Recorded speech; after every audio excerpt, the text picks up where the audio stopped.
You ask Tiger to calculate. This deals with finding the midpoint between 2 points. The midpoint between the 2 points is 7, negative 19.5. Let's solve it step by step.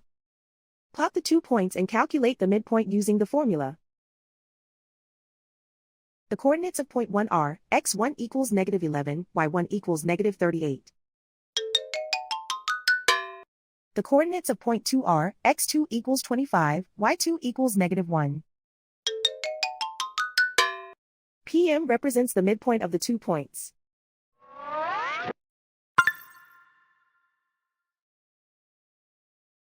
Use the x values in the midpoint formula to find the midpoints x.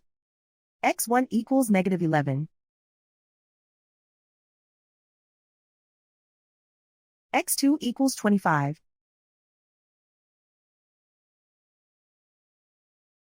Simplify the arithmetic.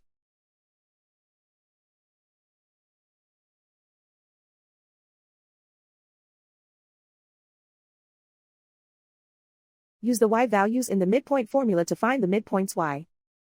y1 equals negative 38. y2 equals negative 1.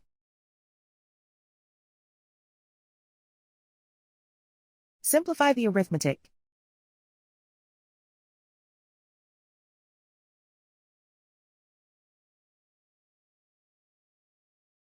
And so, the midpoint is 7, negative 19.5.